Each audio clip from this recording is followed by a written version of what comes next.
Bon, je pense qu'on va commencer. Salam alaikum, bismillah. Merci d'être avec nous pour la formation continue dans ces temps difficiles. Nous avons aujourd'hui comme programme Dr Kabouya qui va commencer, le président de la Société de pédiatrie de l'Ouest, qui va nous parler de l'allergie aux protéines de lait de vache IgE médié.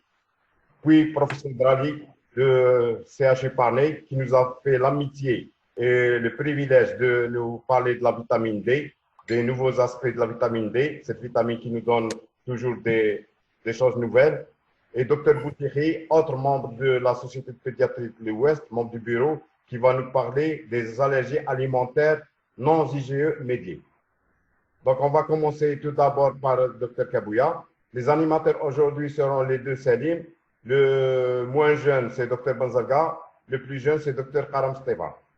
Marhaba bikoum. Et on commence. Merci.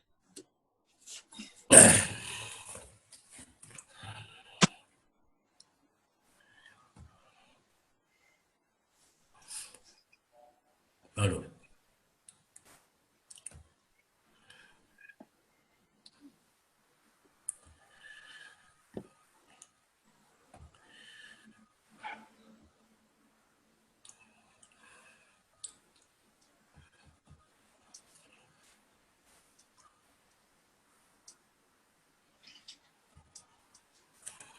C'est beau, Céline?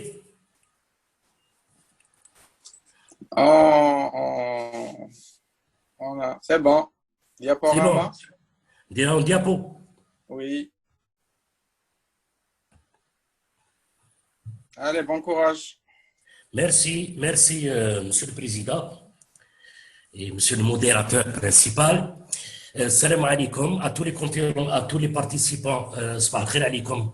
Jum'a Mubarak, Inch'Allah.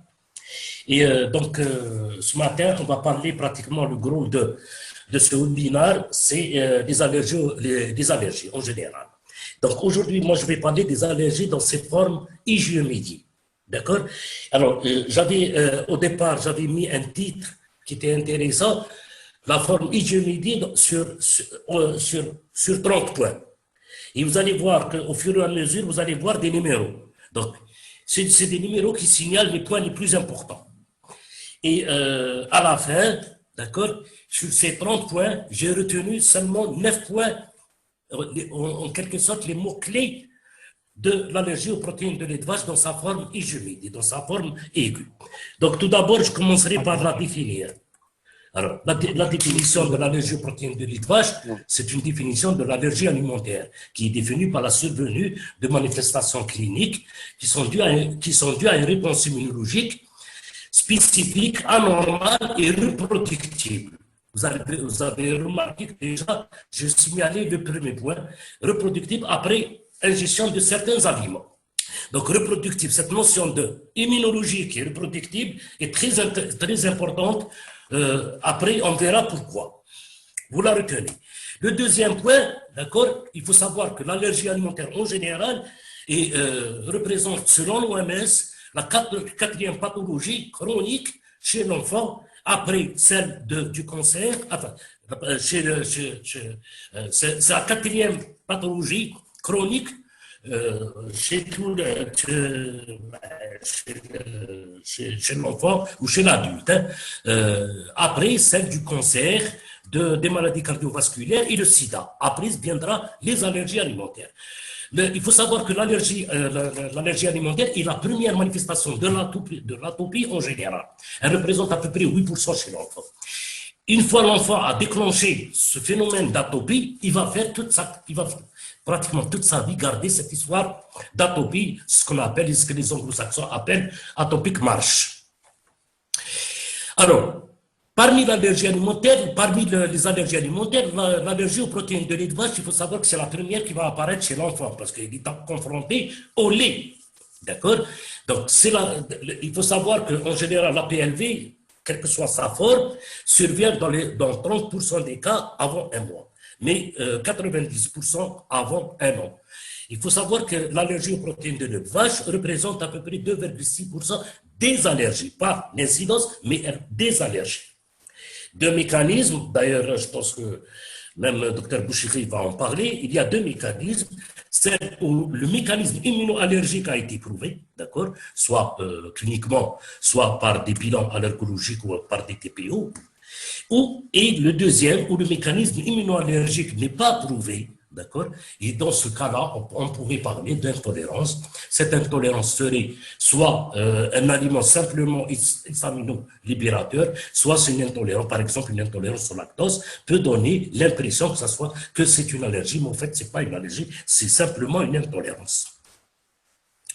La prévalence de l'allergie aux protéines de lait de vache, alors, elle est très hétérogène. Vous trouvez sur la littérature, il y a 1001 chiffres.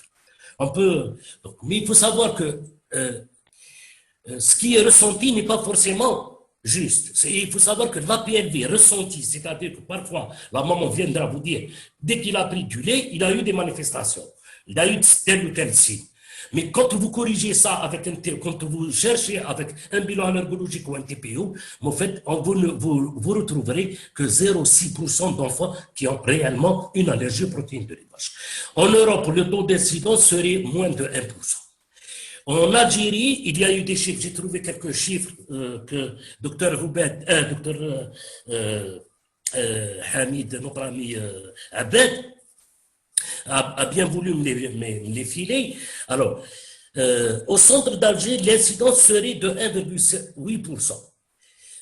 À l'ouest d'Alger, Melki avait sur une étude de 2100 enfants, avait trouvé une incidence de 2,4%. Et Bourlout de Constantine, qui avait retrouvé une incidence de 2,7%. Vous voyez que ça va un petit peu dans tous les sens, mais disons que une incidence de 2% serait raisonnable. Alors, maintenant, toutes les allergies, les incidences des autres allergènes, bon, on a parlé de 2% pour l'allergie aux protéines de lait de vache, donc 25% seraient des formes hygiomédiées. D'ailleurs, c'est le thème de cette conférence, c'est de parler des formes hygiomédiées. Donc, 25 pour un cas sur 4 seraient des formes hygiomédiées. L'allergie à l'œuf représente à peu près 1,6%, celle de l'arachide beaucoup moins, mais par contre celle du poisson, elle peut aller jusqu'à 6%. Mais c'est variable d'un prix à l'autre. Hein. Vous avez vu que j'ai signalé le troisième point concernant l'incidence des formes hygiomédiées dans les APLV, qui représente un quart des cas. Maintenant, la physiopathe, j'ai essayé de la résumer en quelques mots. Alors, il faut savoir que pratiquement une trentaine de protéines sont capables d'enclencher une réaction allergique. La réaction, elle est de type hypersensible dans la PLV hygiomédiée. Elle est de type médiée par les IgE de type 1, selon la classification Gell-Combs, que vous connaissez très bien, qui classifie les réactions allergiques en 4. L'hypersensibilité immédiate, puis la semi-retardée et la retardée. Sur le plan clinique, c'est des réactions de type, c'est-à-dire c'est des signes cliniques de type anaphylactique, et on verra qu'après on développera. Et la réaction survient pratiquement immédiatement après la prise du lait, donc en quelques minutes, parfois assez rapidement, ou tout au plus dans la demi-heure. Dans les formes hygiomédiées, la caséine serait responsable pratiquement dans la quasi-totalité. C'est elle qui provoque les formes hygiomédiées. Et la caséine, dans le lait, il existe 4 formes de caséine. Bon, là, je passe assez rapidement parce que Dr Bouchiri va en parler, les formes mixtes qui sont représentées essentiellement par la pathologie eosinophile et les formes non hygiomédiées que Dr Bouchiri va développer après.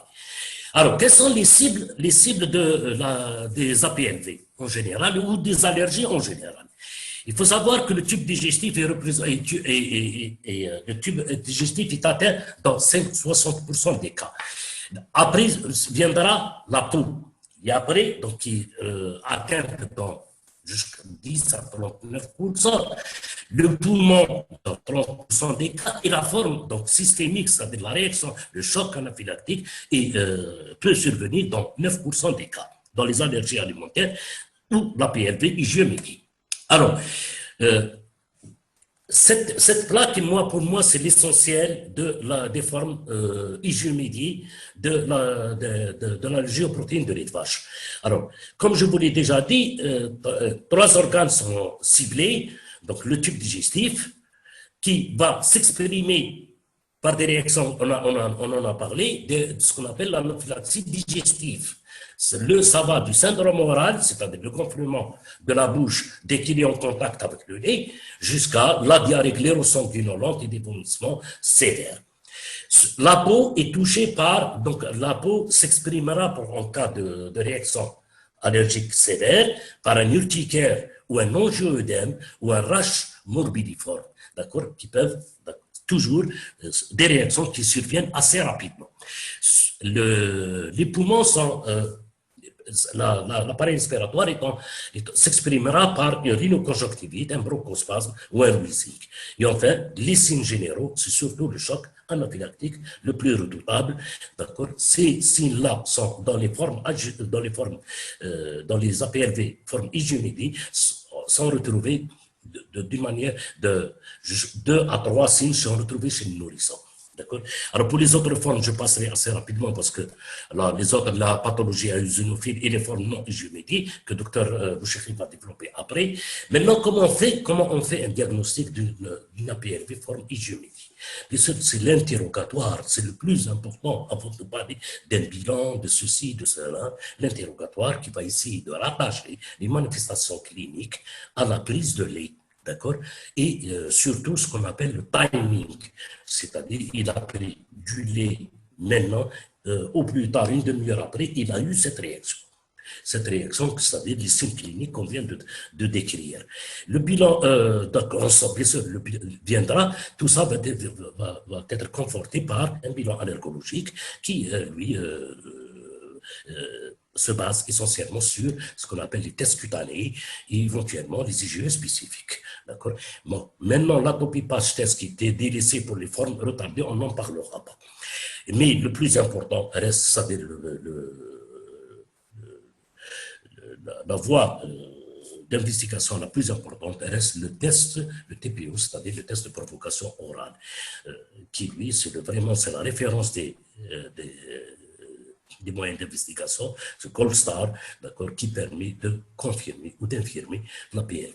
Mais cela dit, d'accord, il n'est pas systématique. On verra qu'au fur et à mesure, parfois, on peut s'en passer d'un TPO, parce que le TPO, il est assez complexe de l'organiser, et ça s'organise normalement en milieu hospitalier avec des précautions bien parfois, mais parfois, on peut s'en passer des TPO. Quand est-ce qu'on peut s'en passer des TPO?